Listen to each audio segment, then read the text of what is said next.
ഇന്ന് ഞങ്ങൾ കുറച്ച് പഴഞ്ചൊല്ലുകളാണ് നിങ്ങളെ പരിചയപ്പെടുത്താൻ പോകുന്നത്. അവ ഏതൊക്കെയാണെന്ന് നമുക്ക് നോക്കാം. അടി തെറ്റിയാൽ ആനയും വീഴുമെന്നൊരു പഴഞ്ചൊല്ലുണ്ട്. അതിന്റെ അർത്ഥം എന്താ ഞാൻ പറയട്ടെ. എത്ര വലിയവനും ചുവട് പിഴച്ചാൽ താഴെ വീഴുമെന്നാണ്. അടുക്കള പടക്കം അടുക്കി വെക്കണം എന്ന് വെച്ചാൽ കുടുംബ കലഹങ്ങൾ അങ്ങനെ അറിയിക്കരുത്. ഒത്തുപിടിച്ചാൽ മലയും പോരും എന്നൊരു പഴഞ്ചൊല്ലുണ്ട്. അതിന്റെ അർത്ഥം എന്താ ഞാൻ പറയട്ടെ.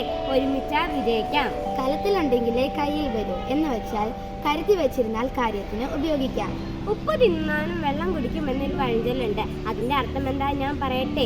തെറ്റ് ചെയ്യുന്നവൻ ശിക്ഷ അനുഭവിക്കുമെന്നാണ്.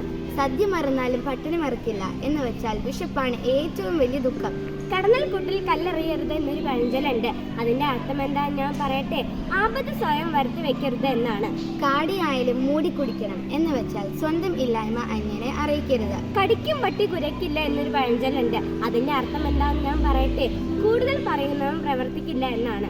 അഴകുള്ള ചക്കയിൽ ചുളയില്ല എന്ന് വെച്ചാൽ പുറമേയുള്ള സൗന്ദര്യത്തിൽ വിശ്വസിക്കരുത്. ഇത്തരത്തിലുള്ള നിരവധി പഴഞ്ചൊല്ലുകൾ നിലവിലുണ്ട്. ഇവ നമ്മുടെ സ്വഭാവ രൂപീകരണത്തിനു കൂടുതൽ അറിവ് നേടാനും ഉപകരിക്കുന്നവയാണ്. നന്ദി കൂട്ടുകാരെ.